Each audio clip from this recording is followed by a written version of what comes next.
Hindi, magano muna sila bawat eskwelahan. Bawat eskwelahan magprotesta. Tumayo sila bawat eskwelahan. Then mag-usap-usap sila, pagkita-kita sa isang lugar, minsanan lang. Hindi yung araw-araw na kakawawa ang mga kabataan pagkaganyan. So mag-usap-usap muna sila, mga leaders bawat university, mga colleges, magbalitaan. Then once and for all, makita-kita na lang sila, suportahan sila. Dahil kinabukasin nila ito. Pero tingnan kasi sa kanila. Arestado ng mga tauhan ng Quezon City Police District si dating Ilocos Sur Governor Chavit Singson.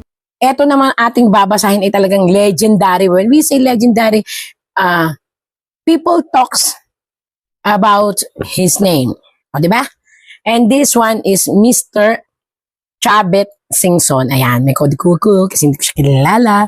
Again and again, hindi ko siya kilala. Ayan. Ayan.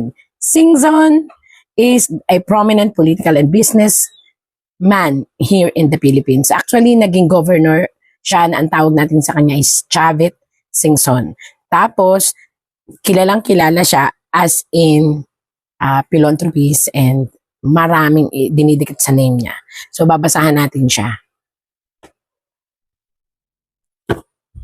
Pakita mo tarot sa akin kung ano ang katotohanan. And to Mr. Singson, Chavit Singson. Okay. Yan. Pakita mo sa akin. Oh.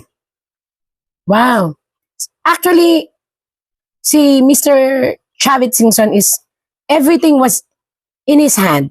Ibig sabihin, kumpleto na siya eh.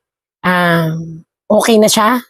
Bakit pa siya mag-a-aspire ng sobra-sobra? Kumbaga parang too much na ang binigay sa kanyang pribilehiyo ng langit.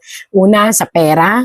Pangalawa, sa katawan, which nakita nyo naman, napaka-healthy pa rin niya. And sa love life, Diyos ko, kitang-kita. Talagang, even the younger girls and even the girl, the younger, the old one, or whatsoever is, nagmamahal naman sa kanya. At minamahal din siya. But unfortunately, sa ngayon, si Mr.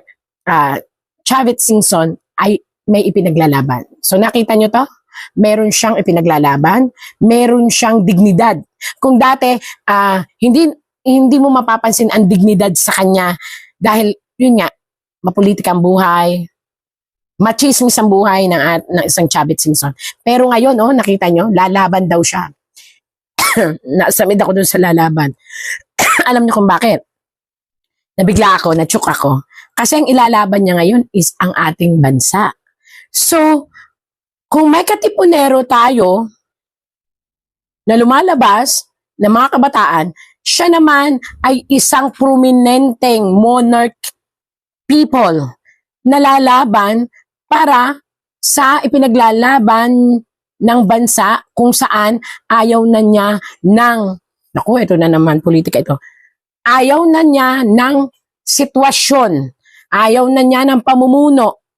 Ito, didirektahin ko na po kayo. Ang pino-point out po rito niya ay ang pamumuno at ang pagpapalakad ng ating presidente. Kakaiba siya. Kung ang pinaglalaban ng ating mga kabataan na para sila mga katipunero ay ang graft and corruption, and ang katotohanan kung sino ang nasa graft and corruption na yan, ang atin pong, again and again po tarot lang po ito, ang atin pong Chavit Singson ay pino-point out niya talaga, ito yun Bakit sinabi ko sa inyo, asan po yung nagsasabi, wala naman tao dyan, pino-point out niya. Pino-point out niya at kinukundi niya ang gobyerno, ang mismong namumuno. Ito po, ito ang sharp edge. Mahirap labanan ang sitwasyon. Nakita niyo yung hawakan ng kumbaga ito ay espada. Ito po ay ang namumuno. Ito po ang pinagdadaanan ng ating gobyerno. At may dalawang tao siya na concern siya, which hindi ito politika kundi naaawa siya and alam niya ang katotohanan. Parang ang pino-point out niya dito is justice for ating dating presidente. Na bakit nangyari na ibang bayan at ibang bansa ang gumawa ng batas para doon ma-detain, and malawak ito, laki. And isang batas din kung bakit at sino ang mga nagbigay ng ating dating presidente sa ICC. So napakalaki ng hinahawakang role ngayon ni Chavit Singson. Hindi lang ang pamamaraan ni presidente, ang pamamaraan ng gobyerno at ang korupsyon, kung hindi na rin ang pamamaraan bakit hindi maibalik ang ating dating presidente. Concern na concern siya. Siguro it's a matter of heart. Siguro naisip niya na kung nangyari kay dating presidente na ibang batas ang nakialam, maaaring mangyayari rin ito sa iba na dito naninirahan sa Pilipinas. So, malawak ang ipinaglalaban ng ating si Chavit Singson. And willing siya. Willing siyang gastusin at gumastos. Kasi para sa kanya is, ano ba ang buhay?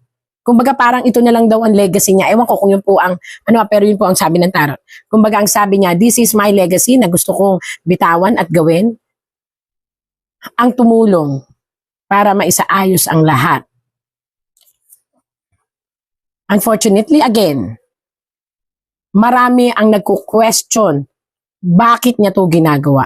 So, kung naririnig ito ni Sir Chavit Singson, ang daming nagko-question bakit niya to ginagawa at bakit ngayon lang niya to ginagawa. Tanging siya lang po ang makakasagot niyan, pero dito, ayon dito sa tarot, ang sabi niya, it's time for me to help the Filipino people. Alam niya kung ano ang sinasabi ng puso ng masa. Alam niya rin ang pangangailangan ng kagipitan ng masa o ng mga Pilipino. At alam niya kung ano ang kinahihinatnan ngayon ng ating gobyerno.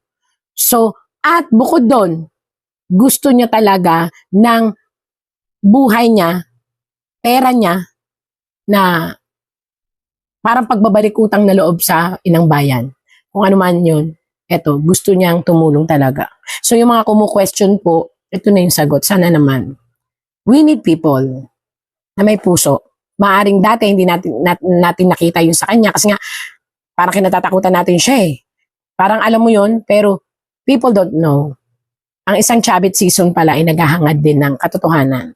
At willing siyang gumastos at suportahan ang lahat ng laban ng Pilipino. So yung mga nagko-question po, yan na po yung sagot ng tarot. Pero itatanong din natin sa kanya, syempre, tarot to. It's rather be, manggaling sa bibig niya. Sana kung naririnig niya, explain po ng side ninyo. Bakit nyo ginagawa ngayon ang lahat?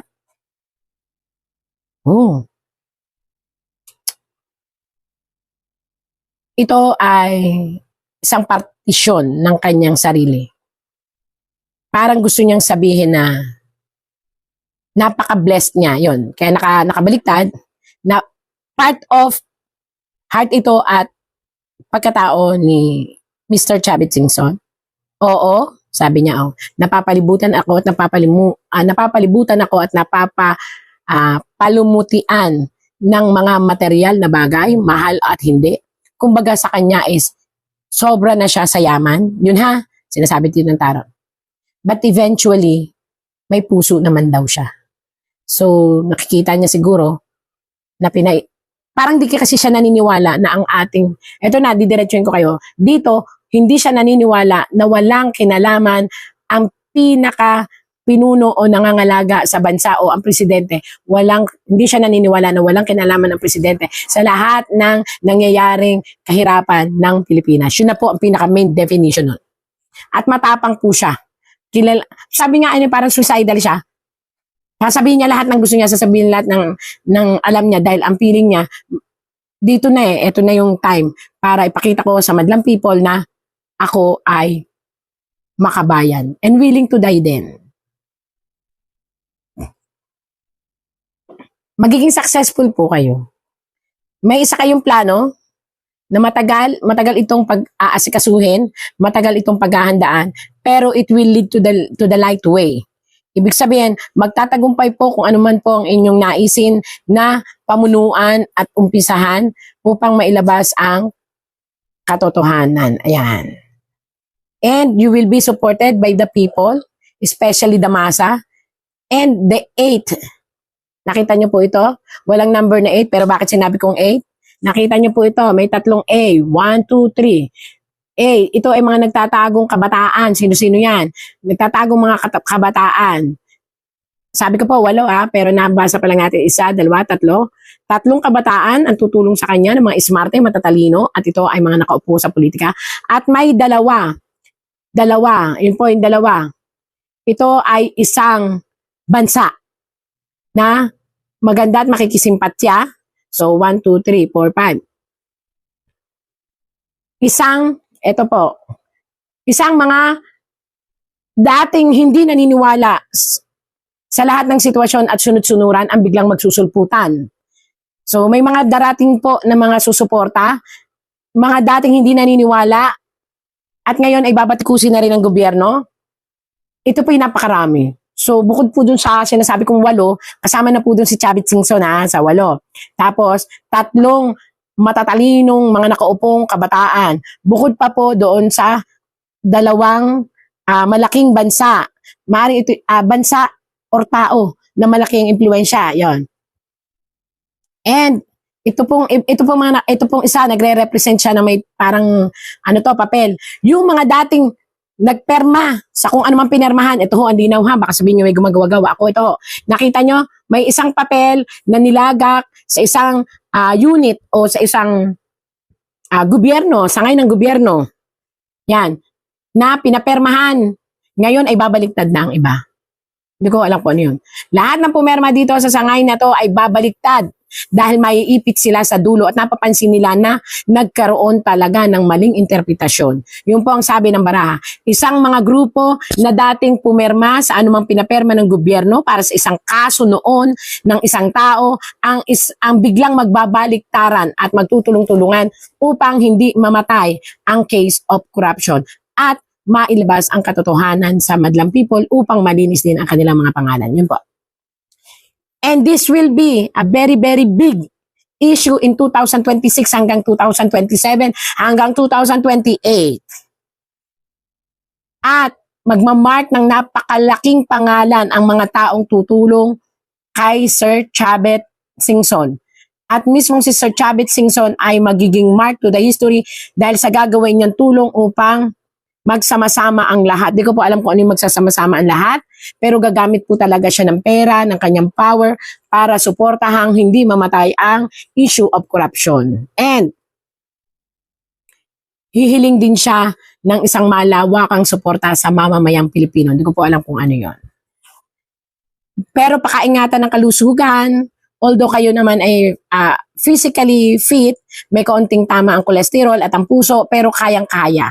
Kayang-kaya kasi makapagalitan ako ni Sir Chavit Singson. Hindi ko alam.